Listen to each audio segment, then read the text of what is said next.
You've been around so many great players. Where does Christian McCaffrey sort of rank among the best running backs you've been around, and why? Well, the thing is that the thing when I got in the NFL, what I noticed, okay, so I coached in college for 10 years. I grew up a Green Bay Packer fan. I mean, I grew up in the 60s with the Packers. I mean, I remember when Bart Starr, we relived the quarterback sneak 20 times in my family room the day it happened. I'm diving over pillows and who's going to be Starr and who's going to be Chuck Mercine with his hands up and Jerry Crane, all that stuff. And we did all that. It was cool. And so I grew up and I remember my dad taking me down and watching these players walk by, Bart Starr, Ray Nitschke, Willie Davis, all of them. I'm like, holy cow, Jim Taylor, this is a starstruck kid, right? Like all of us. And then you fast forward, whatever, how many years, I'm 30 years old, I get my first job in the NFL and I'm coaching for the Vikings. I remember my mom, the first question she said, my mom, she goes, Chris, what are you going to do when you guys play the Packers? I said, Mom, the Vikings pay me. We're going to beat the shit out of them. That's what we're going to do. Sorry. That's what we're going to try and do anyway, But anyway, so get to the long story short is when I get to the NFL, I had in my mind Trent Williams, Jerry, all these guys, Bart Starr, you have these star-like images. Then you get on the field and you realize so much of the NFL, it's guys that aren't as big as you think they are. They're not what it is, it's the work ethic.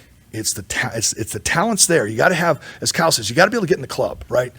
We're all sitting where we sit because maybe you guys could and you passed on it, but I couldn't get in the club. I couldn't get in the club of playing in the NFL, right? So I couldn't get in the club. But once you're in the club, it's the guys that work the hardest. Did Peyton Manning have the greatest arm of all time? Or did he just work at an extremely incredible level to understand defenses and do what he did with the offense that he did, how he manipulated protections and how he ran his offense, right? Every single player I went, as I started going through the league, it's the guys that work. Yes, every now and then there are the guys that have just incredible talent that don't do it. Now let's get back to Christian.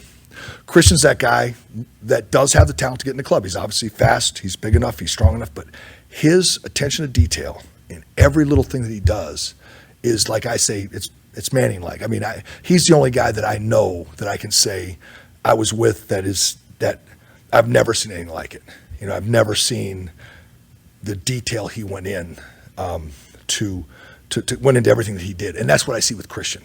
That's what sets him apart. And then the other thing is, which is all of them, there has to be a level, there's an incredible competitive drive and toughness. Like, that first guy's not getting him down. And there were some things said this week about some other running backs running against how hard they ran against this defense. And I can promise you Christian's steaming is somebody saying, oh, this guy ran really hard. I mean, they did a great job. That running back really got after he ran hard against the Ravens. And if you think that's hard, Christian's thinking to himself, I'll show you what hard is. And there's still that I'm going to show you mentality with this guy. So not only does he get great attention to detail, he freaking works his tail off and everything. Every single minute of every single day, he's fired up. I'll give you one more story about Christian. Okay, so yesterday, we're going to start practice. We're doing team takeoff. You guys are out there early. We do 2 simple little plays where we're kind of running screens on air or something like that. And Christian, we got about 40 seconds before the period starts. I go, Christian, I said, man, we're gonna get after these guys, man. We're gonna play fast. We're gonna play physical. I really feel good. I mean, and I don't know. Shoot, the Ravens are a great defense. We'll do the best we can. But I was being positive, I was pumping them up, And literally, it was like we were in the locker room getting ready to go play the game. He was so fired up. He's like, I agree, coach. And you could see his eyes get big, and he started to twitch a little bit. And he's like, I think we're gonna get these guys. I really think we can get these guys. I'm like, yeah, I think we can, Christian. I'm like, dude, I was just kind of giving you a little banter before we start the period, and he's ready to go run out the tunnel and play the game. So it's not fake, it's legit, it's just who he is. It oozes out of him, his preparation, all the things he does. So I could talk forever about Christian McCaffrey because he's like I said, he's almost one of a kind. Did you see him on the Manning cast Monday night? I didn't get to watch it, no. I know the Manning cast, I didn't hear what he said though. He was able to identify basically a Philadelphia Eagles play before it happened just based on formation and whatever. Who was doing that, Peyton or Christian? Of course he did, yeah. Because those two guys right there, they're 2 peas in a pod right there. They'd be arguing in the backfield as to what they should be doing, I'm sure, if they both run the same team. But it's outstanding. It's really cool. Before he came to no idea.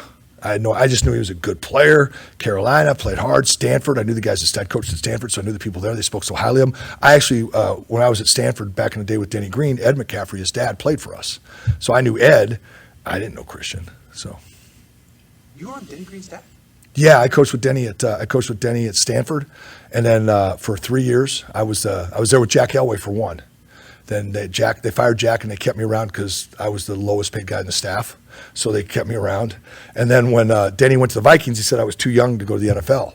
So I was out for a year, and I went to the University of Minnesota, conveniently. And luckily, I kept in touch with Denny and the guys that went from the Stanford staff to the Vikings. And the next year, he hired me with the Vikings. Chris, what's the challenge for blocking along the offensive line when the linebackers near their team, they're two guys that Kyle was talking about yesterday, Smith and Queen, who are kind of like your guys, Warner and Greenlaw. How much tougher is it to block these guys than, say, it was blocking linebackers 10, 15 years ago? It's always been hard. I mean, there's always been quality linebackers on every team I've ever been associated with. When we play somebody, there's always a good player on the other side. You go back to when we were in Tampa with Derek Brooks and Hardy Nickerson and guys like that. They're outstanding inside. When you come to the first level, you get through Sapp and you get through the guy, next thing you know, or Booger McFarland, next thing you know, you're trying to block Derek Brooks, right? Same thing, we had Jack Del Rio was playing middle linebacker, and Eddie McDaniel in Minnesota. There's always been a quality. These two guys are outstanding inside linebackers. I mean, shoot, when I was in Baltimore back in the day, Ray Lewis and Bart Scott were the two inside linebackers. There's always quality inside linebackers.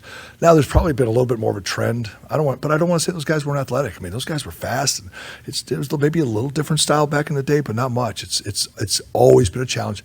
Very rarely does somebody have two guys in a 3-4 defense that are both the quality of the two guys they have here. Most teams have one, and the other guy's a guy that's up and coming. But this team has two, and it does make that part of it is a challenge. As far as Spencer Burford, I realize I think he's the third youngest guy on the roster, and he's got tons of room to grow. But what does he need to do to sort of solidify a spot as a starter? What are you looking for from him? Well, the consistency factor is the number one thing. I mean, an offensive line play, it's throughout. As the year goes on and the season gets longer and people see what you do and they see, as we talked about earlier in the year, you start developing a game, right? They see what your game is and they see what they can take advantage of. And so as that happens, you have to play to a level of consistency. And with him, it's some physical consistency, but so much of it comes back to there's just a lot of parts to the offense that, and he knows it. It's just in the spur of the moment in the game. Sometimes it's not quite right, and then all of a sudden you're a little bit off with your technique, and then all of a sudden there's a play or two that just aren't what they need to be. So in the offensive line, sometimes consistency weighs out way over a big play, because a big play for a right guard. Okay, he reaches the 3 technique and pancakes him versus he reaches the 3 technique and the guy just can't make the tackle. And both plays are running around the corner 8 yards away from him. One of them is a dominant play. The other one's just an okay play. Neither one of them is going to make that big a difference in the outcome of the game. If he falls on his face and misses him, it will. Whereas a running back, that same difference, if he makes an outstanding play in the open field and makes a free safety miss, and as opposed to just a guy that gets tackled by the free safety, that's a huge difference in the outcome of the game. So with offensive line, you're like, yeah, you love the splash plays, but you have to see the consistency. And that's what's hard as an offensive lineman. It is a grind, day in and day out, week in and week out, especially when I say you start establishing maybe some things that they see about you and things that they'll try and take advantage of, and you then have to counter. So it's just a consistency thing. He's played very good football for us. He's gotten better every single week, and he continues to progress. You play a team like the Ravens that put a lot of guys up near the line of scrimmage, and you don't know which guys are coming and which guys are dropping. What are the pros and cons of that from your standpoint? What are the downfalls and what are the potential rewards if you figure it out right and do everything you need to? Well, the downside is that you for us, everything that we do is we coach, it's fundamentals. Okay, so you have a play, you have a protection called. Let's say we're talking about pass protection because they're on the line of scrimmage. And you have protection called, okay, I got him. And then if they're stationary, if they're just stagnant, if they're just lined up, you're like, okay, here's how we're going to pass set, and here's how the helps work, and here's who we're working to, and we're going to try and slide out and help our tackler, help our double team our guard based on the people, and where Aaron Donald is affects things and things like that. So you can kind of you can set your feet and say, okay, here I go. Now you have 8-9 guys in the line of scrimmage, and it appears to be one thing, and then all of a sudden it becomes something else, and you have to adjust on the fly, or you have to set the guy differently because there's 2 players standing one in either gap. You can't just set the one without being conscious of the other because you might get picked or some other things can happen. So there's some real challenges for us. The disadvantage, and I'm not a defensive coach, so I have seen sometimes, obviously they have all the guys in the line of scrimmage. And I remember one time we were playing, this goes back to a story I mentioned, Jack Del Rio, and we were in Minnesota. We played New England a long time ago. And anyway, it doesn't matter. But on a 3rd and 12 in a game that we decided to bluff. He decided to bluff as the inside linebacker in the A gap. I don't know if it was Jack or somebody else. I'm not going to put on Jack, but. And all of a sudden, and we dropped back, and they threw a ball right over his head, and he was probably 3 inches from tipping the ball. Probably would have been an interception at the end of the game. Ended up being a play that got him a big first down. They ended up beating us in a comeback victory. The point is, you're up in the line of scrimmage, and you have to go do your coverage. There's sometimes that little bit of gap where you can't quite get where you're supposed to be, and so there can be that disadvantage. I'm not speaking to them. I have no idea exactly what they tell their guys on every single when it comes to coverage, but that can be the disadvantage and where we can take advantage. I've seen it some on receiver screens. They play screens very, very well, but every now and then the receiver screen goes out the way, then they're kind of dropping guys the other direction. That's what I want to do the Ravens. They go out the other direction, and then you throw the screen out there, and all of a sudden you got these guys, there's nobody over there to help make the play. So there's a plus minus and all that stuff. But it makes it really, really hard fundamentally to zone in and lock in, and you have to have a lot of experience and start seeing, okay, how can I set and block these guys given the different parameters? And I would assume they're really sound. They're as well coached a defense as the record indicates. They've been there for a long time. They know what they're doing. They're veteran players. They're one of the better coached defenses that we faced all year.